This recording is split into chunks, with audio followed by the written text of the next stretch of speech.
corrects grammar in tweets. He always thinks the book is better than the movie.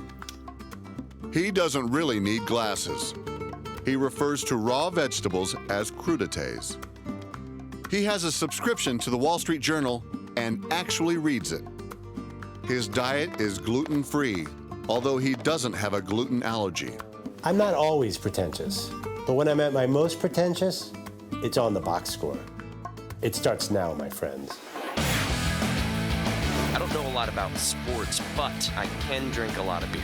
My motto is simple: C's get degrees. Need a long, inappropriate hug? I'm your man. I think I'm smarter than you, because I probably am. Howard Collins, the box score. Hello and welcome to the Box Score. I'm Brock in Los Angeles, joined by the Danettes in Milford, Connecticut. Guys, the poll question today, split the room right down the middle, whether you'd want your child to graduate from Harvard or to play pro athletics. Now, Paulie and McLovin, you went with a pro athlete. What sport would you want your children playing? Oh, yeah. Ideally, I would think off the top of my head, tennis, golf, something where injury is less likely. McLovin? Basketball, because you don't have concussion risk, really. That's a good one too, basketball. But you're athletic. You have the problem of your freaky height. High-paid sport if you make the pros. Yeah. Now, golf and tennis, you have to go to see your kids play, you have to go to, all these places and travel. It's a lot of work. I got to agree with you. Basketball's got to be up there. I think that the chance of debilitating injury, you might have knee issues, but that's not really, life-threatening. Football, I would not. I don't know. Nobody would. Yeah. Nobody Does would. anybody at this table want football? No, that would be very low. No, but if he wanted to play, I'd let him. But would you, if you had a choice for what sport he could really excel at, would football? No, football wouldn't be very high on the list. You're basically choosing. It's like choosing for your kids to smoke cigarettes. It's guaranteed at this point. I mean, there's an upside to football. There's no upside to cigarettes. But if your kid has a long NFL career, there's almost no doubt that he's going to be in some way debilitated. Well, one Harvard guy that was analyzing football, Kurt Bullard, said that the Dolphins are going all the way to the Super Bowl, and McLovin couldn't wait to get his grimy little hands on them. Nerd fight. Well, I mean, Kurt, if I may. Sure. Well, obviously, the approximate value doesn't look at the fact that, you have Jordy Nelson's in the top 5. He's there because Aaron Rodgers is throwing him the ball. You're not accounting teamwork, which is why football can't be measured by baseball and basketball. It's all about the team. Everything you do is impacted by everything that happens next to you. Like Mario Williams and Marcel Darius are both in the top 10, but obviously they both make each other's job easier. So it's not a real, approximate value is really inaccurate, I think, for players. It's just a very rough measurement. Oh, no, it absolutely is a very rough measurement, but it's probably the best one out there, and that's why I used it. Yeah, Kurt. Probably the best one out there. That's not good enough. You went to Harvard, man. You can do better. You backed him up against the ropes a little bit there. Yeah, but he didn't seem to waver at all. But that was a good thing, because you brought up something I hadn't thought about, that the quality of the other players you play with helps you, and that wouldn't be the same in baseball, where I guess it kind of would if you're the fourth hitter and the third hitter's hitting 330, affects what you see and stuff. But like isn't that. what he did basically take the worth of all of the players combined, and then put that together and say they have the best line, the best this, the best whatever, and put everybody together, and then that's his reasoning why they're going to go to the Super Bowl? Right, but so doesn't that sort of take into account the team aspect? Because if you have Mario Williams is a 17, Marcel Darius might be a 10, but when he's next to Mario Williams, he looks like a 17. But they are next to each other on the team. Right. So that would mean that they're closer to what that number is. The team valuation. The team. He also said the Dolphins kind of had a weak schedule because they were going to go up early against the Redskins and Jaguars, but I think New England's in that, last I checked, was in that division, so I don't know how weak the schedule is. Are you guys on my team or not? What's going on here? You friends with Kurt Bullard? I don't see Kurt Bullard at this booth. If he would have smoked you, would you have said, how much can you bench? Because you have that bench press prowess as well on the show? Yeah. Or was that your last call? Okay, dude, but...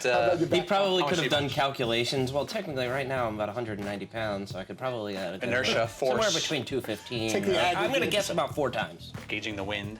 Well, I mean, he actually wrote, and everyone has written, football can't be measured like baseball. Because baseball is a one-on-one battle. There's no numbers that really tell you what's going on in football. That's a sabermetric argument. If the Dolphins make it to the Super Bowl, blank. Then I'll consider getting a Harvard tattoo. What? Good enough for me. Fritzy, when Kurt Bullard started talking, it seemed like everyone was checking out. Were you able to follow along with this kid? I checked out pretty quickly when he started talking about aggregates and ELOs and breaking down the analytics. I know Andrew can hang with him when it comes to that, but it was difficult to follow some of the reasoning there. So as soon as he dropped aggregate and something ELO related, I was pretty much done. I noticed some high-end listen face. You're leaning in and doing this. Almost extreme. Well, I was paying listen face. attention. So it was is more listen about what I face- understood. Is listen face more tuning out face? It could be. I think it's more, I could be paying attention, but my mind could be elsewhere, or I could not necessarily be, understanding. Which is standard. Which is standard. But in this case, I was listening to the words, but, the analytical stuff was, my face may be saying You one start thing. saying the word aggregate and stuff, I'm like, what the? I just- what is I this just all? What couldn't does all say. this mean? Yeah. Beer, The fact that he's got the Dolphins going Throw to it, the Super catch Bowl. it, run it.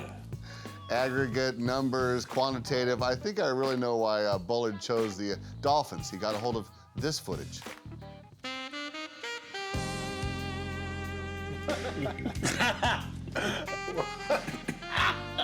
Fantastic left turn. It lives forever. No. Yeah. Special moment. I'll tell you, that picture fell into my timeline on Twitter, and I thought it was a gift from the gods. I was like, am I awake? Is this my birthday? Is it some type of holiday? Because I saw that picture, and it looked like an official picture taken by a tourist trap on some island somewhere. And it was. And I remember on my phone, I just the other day, this is a true story, I had to clear space on my phone, and I asked one of our tech guys to help me. I said, don't clear these pictures. And I have a certain safe of pictures that can't be cleared. I'm like, you can't let these go, because I don't know that they're out there elsewhere. I remember that coming across the timeline there on Twitter and being like, I know there's one happy little fella out there right now who can't wait to get back from vacation. Who's Got just that ready to roll. But you like, I almost felt like I got emotional almost for Paul being like, God, I know how much this really means to him right now. And if I would have forgot about it or not noticed No it, way, the good no thing way. is that you developed enough as a producer. Oh. You would have said, Paul, did you miss this? Or By the way, yeah, we got that thing to do. in the can. Oh my goodness. Hey, well, if you're betting on the Dolphins, Fritzy gave him a kiss for luck. So good luck on that. A long-awaited verdict in Deflategate is going to drop tomorrow, I believe. McLovin, is there anything that would delay this any further? Report. Yeah, like a million things that are delayed in the NFL. I mean, the Washington Post actually refuted that report the other day that it's coming out Wednesday. They said it'll probably be longer. I don't trust anything. Whatever the NFL expects to come out, it's always like 3 weeks later. It's just as likely to happen right now with no warning. 2 Fridays ago. So 2 Fridays ago, we had a poll. We had a discussion. Will the NFL drop Deflategate ruling after 5 o'clock today? That was 17 days ago. Yeah. And also, too, this thing that they need to know before training camp so they can prep Jimmy Garoppolo. I mean, is training camp going to look that differently? I mean, they all know that. And why do they owe it to the team who they just busted for cheating? Yeah. We got to do what's fair here and what's right. Okay, how about you guys don't cheat and then we don't have to do this? Well, how for about you? we don't over-penalize you for some idiotic rule? Yeah, Like, they don't owe them anything. All right, well, ball prep has been a topic amongst NFL fans, and Mark Schlereth came on the program and talked about just how extensive the preparation is for footballs for a game. First off, the balls come to you and they've got this real waxy coating. So you basically, number one, you rub them down like for 15, 20 minutes with a wet rag, and then you use a light soapy solution with this coarse brush, and you brush them down for 10, 15 minutes. Then you let them dry. Some of the kickers will put the kicking balls in the dryer. They want them expanded as much as possible. But it really is a 30-minute process to get one game ball ready for a game. I mean, it's you work up a sweat trying to get it all done, and there's a lot that goes on there. Did you ever let the air out of a football? No. No, but I would if somebody asked me to. You know, I wasn't sure there actually until now that we've played the video back. I thought that Mark Schlereth was describing Fritzy any random hotel room in New York City. You rub it down with a solution for 20 minutes. He had me reminiscing about towels. Yeah, towels, right. You got to rub it down. You're sweating by the time it's all done. Milky solution. There was a lot there that matches very directly with my hotel experience. Ball preparation. Yeah, but it's all their ball prep. I was almost blushing as he was describing. Like, how did he know that? Footballs. I'm like, Boy, it must got to be. He might be a fellow hotel roomer. You know what? A roomie. The people have done those things. They drill the little holes in the walls and. Oh God. Things are seen. Very nice. Let's take a break here, gentlemen. Coming up, it was bombs away in the back row today, and Fritzy brought quite the arsenal. What is safe from such a bombing? The Ram 1500 Eco Diesel. That's right. It can run away, get far away with its most fuel-efficient half-ton truck on the road. Has no problem getting away from bad jokes. All right. Especially this one. All right. Oh, it can survive an onslaught from a B-52. Is that the song with the singers? Oh, never mind. All right. Get more facts at ramtrucks.com. Guts, glory, Ram.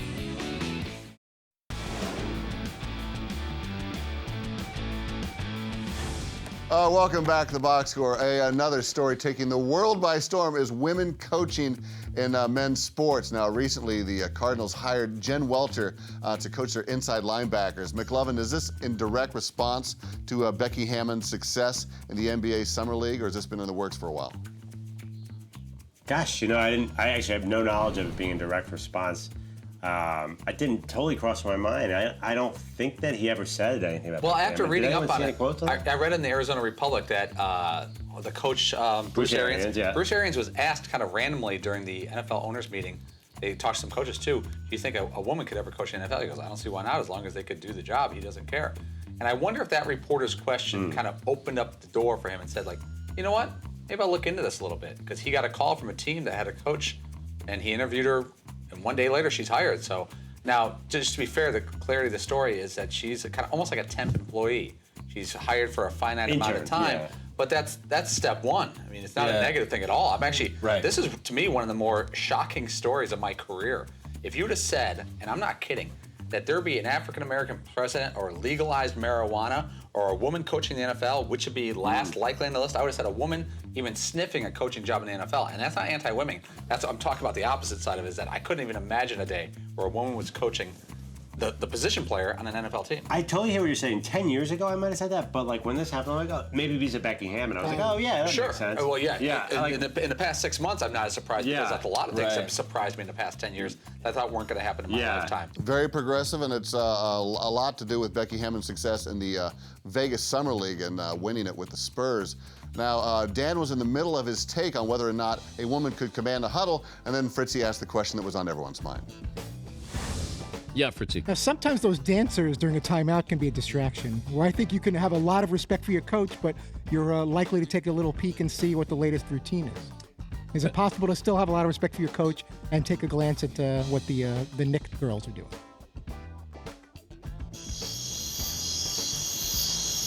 Historic day in the NFL. Big moment for the NBA with the female coach. And here we go. I thought it was a very valid point, and the two things had nothing to do with each other. I wasn't trying to make a point about women getting jobs, or I don't know where we were going with that, where it got so uncomfortable. I wasn't even trying to be funny. I'm just saying a lot of times I've been. We know that. A lot of times I've been to games, and you're seeing the players, as the Laker girls or the Knick dancers are coming out or whatever some of these. You didn't think it was an odd juxtaposition talking about a very progressive moment for women's sports or women in sports to talk about. And I'm not saying it's the worst thing in the world, but it didn't cross your mind, talk about like the objectification of women on the sideline as a cheerleader. I didn't equate the two. I guess looking back, the timing of that coming off of what we were just saying, but it was completely an innocent remark about. So how do you think you got there? Because I was picturing when Dan said respect for coaches and what's as far as their attention level in the huddle. I forgot exactly what he said, but it was something along the lines of what's going on in the huddle and how much you respect your coach. All I could picture was players, whether it's a male or female coach, calling the plays or drawing something up. I've seen on more than one occasion while they're listening to what the coach has to say, they kind of do the little glance back to kind of check out the girls dancing. So it was completely had nothing to do with the gender of the coach. I don't buy it, because that would mean when the girls are dancing, you're not watching the girls and you're watching the huddle. I'm talking about a quick glance. You could have a great respect for your coach, but I'm talking about you as a fan in the stands. Yeah. I can imagine you as a fan in the stands watching the defensive coordinator do his work and not watching the cheerleaders or dancers. Well, I'll watch the cheerleaders and then I'll watch to see if I can bust any players peeking at the dancers. Oh, you were a hall monitor. Remember, you were a hall monitor. Yeah, not that I'm going to call anybody in like on a golf event, like, oh, we touched the ball. But you were a hall monitor back in high school, right? I may have done a little hall monitor. But I did find that very amusing when they'll start taking a peek to watch the dancers while still trying to find out what the coach has to say. Well, Paulie, shortly after you got some awesome footage from our crew out here, it seemed that Fritzy was having some trouble with his radio mic this morning. Do you feel this sort of jump-started Todd's rough start today? And maybe, did you foresee him going mute the rest of the show? No, I actually looked at this as a positive because I heard it happen. I turned around, and I assumed that Fritzy was going to jump out of his seat and call the people in the back room or call the manufacturers of email the manufacturer of the stand and try to get him to send someone over in a couple weeks instead of trying to fix it himself, the direct route. And this is a watershed moment. Fritzy dealing with a problem in a direct manner, like a man, instead of calling others for help. I'm actually quite proud of him. That's a compliment. I was very proud of that moment. I was able to salvage that, at least temporarily. Call the manufacturer. Yeah. Todd Fritz, my mic is broken. All right. Congratulations, Todd. You So are a man today. Tipping over situation. All right, stick around. And just how well do the Danettes know their favorite players? We'll find out after these words.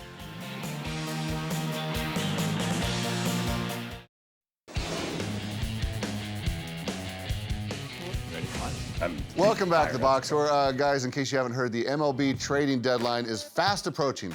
Not too long ago, we asked the Danettes who their favorite big leaguer was of all time. They told us, but can they remember? We'll find out in this pesky game we call... Oh, crap. Yo! Your self. We will start in the front row with Mr. Paul Pabst. Who did you say was your favorite big leaguer of all time? Okay, I think I remember my answer. Nolan Ryan. Was it Nolan Ryan?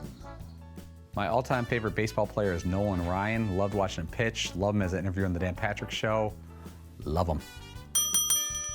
Yeah, he was never on a team that I was a fan of, which shows how much I liked him. I just found him to be just dazzling to watch. And the older he got, the more fun he was to watch. We used to have a bar called Jeremiah's in college. We didn't have cable TV in our fraternity house. And so when Nolan Ryan would pitch on ESPN or other, I'd go to this bar called Jeremiah's because they had cable and just watch him pitch. And I'd sit with my little beer and watch him in his last season or two. Wild high leg kick. And you never know what could happen. It could be a Tuesday and all of a sudden there's a no-hitter. Awesome, gotta watch. All right, to the back row, McLovin, who is your favorite baseball player?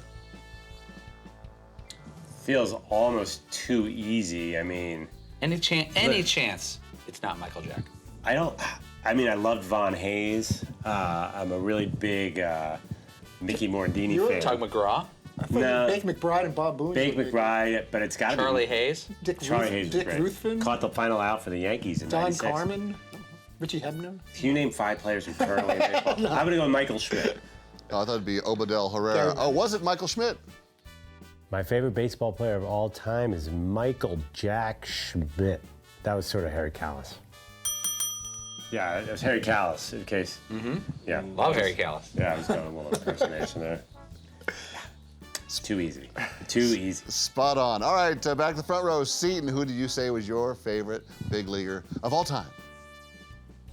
This is tough because it could be one of any 3 people. Bye-bye. And it really all depends on my mood. It could be Bye-Bye Balboni if I was feeling like a wise ass.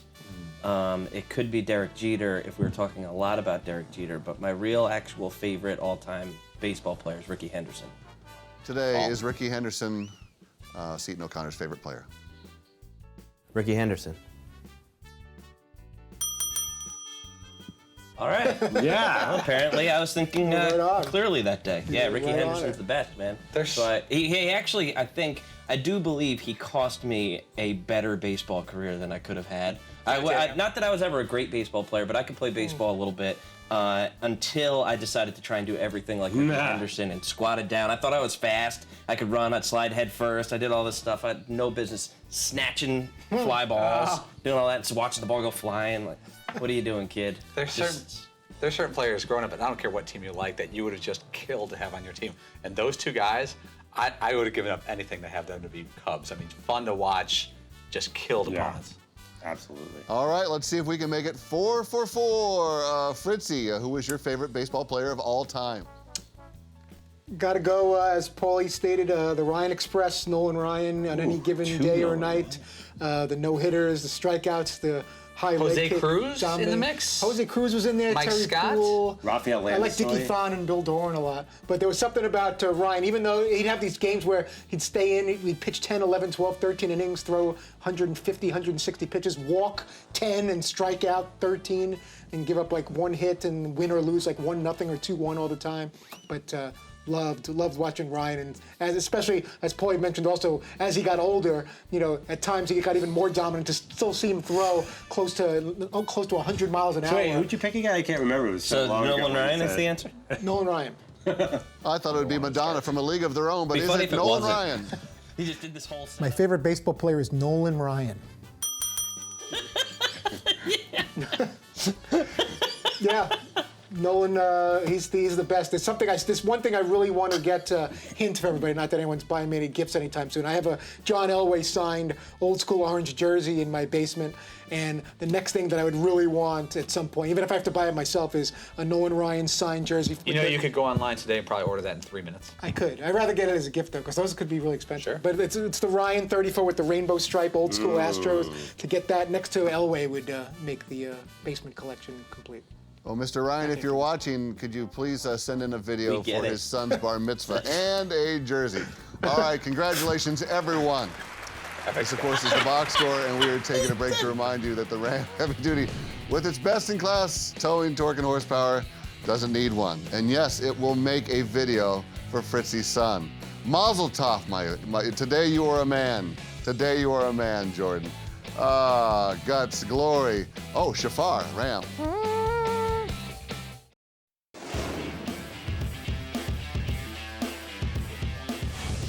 We are closing up shop here at the Box Score Bar. Paulie, today you discovered that there is something called Evel Knievel Days in Butte, Montana. That is a bucket list for sure. Now, if you could have the legend on your show, what would be the first, well, if he was still alive, what would be the first question that you would ask him? Show us the bones you didn't break. Point to the parts on your body where you didn't get injured. What's the stunt that you wanted to do and never got to do, or and were you scared or excited? Growing up in the 70s, he was a legend. I mean, he was like Elvis Presley of motorcycle jumps, and he dressed like Elvis, and he was an American hero. He had dolls. He had, like Fritzy said, there was this great toy. My single favorite toy as a child was the Evel Knievel motorcycle with the doll on top, and you revved it up, and it took off, and it went like But the problem was like in 50 the yards. commercials, they're playing like on the desert or this big wide Sure. open space. You bring it home to your little apartment, and crashes into the couch or the bed, and so it doesn't go anywhere. It immediately falls on its side. But that was awesome. But yeah, that's one. I look back. One of the producers asked me if we ever had Evel Knievel on the show before he died, obviously. And no, I don't think we did. I checked back to the ESPN days, and I do not think we had Evel on. Those things were tough to jump through a shag carpet, too. My problem with that. But I got him to jump off the Carpenters album. Seton, if you could perform one death-defying stunt, what would it be? And be okay and live and Sure. stuff? I would want to do a loop on my skateboard. I would want to do that, or maybe some kind of big air skate. Definitely involve my skateboard. Wow. Maybe a 900 would be pretty rad, because that means that I would be. You and so Tony sick on a Hawk, skateboard. nice. Yeah, it would be something along those lines. Fritzy, is your ride on the bull in Dallas the last stunt that you will do for the show? Yeah, probably, especially because there was hernia issues that still exist to this day that I still haven't gotten taken care of yet. But when you were asking Seton that question, I don't know, a big wheel obviously can't do that unless you put some kind of major motorized attachment. But if I was able to get in a big wheel growing up, I used to love my big wheel, and be able to scale the length of Mile High Stadium, Invesco Field, Sports Authority Field, whatever they're calling it these days. Like today, something wild would be you eating Taco Bell. Yes. That would be out of it's hand. now. I don't get too crazy with the stunts or things like that. If I put a couple extra toppings on the pizza that might be spicy, that's about as crazy as I would get. But a big wheel over the stadium and sailing over the big horse in Denver, hopefully landing on something, some type of cushion, would be pretty awesome. I think our producers are efforting a big wheel and some Taco Bell when you come out here. Fritzy, who's on tomorrow? Some type of major motorized attachment. Richard William Eisen III will be joining us tomorrow. And that's all we got so far, but we will continue efforting other special things for the Wednesday edition. Very nice. Mr. Eisen, love the guy. All right, we are back tomorrow, same time, same channel. The podcast is available on iTunes or at podcast1.com. Cheers. I don't know a lot about sports, but I can drink a lot of beer. My motto is simple. C's get degrees. Need a long, inappropriate hug? I'm your man. I think I'm smarter than you because I probably am. Hey, thanks for watching the box score. Holy cow!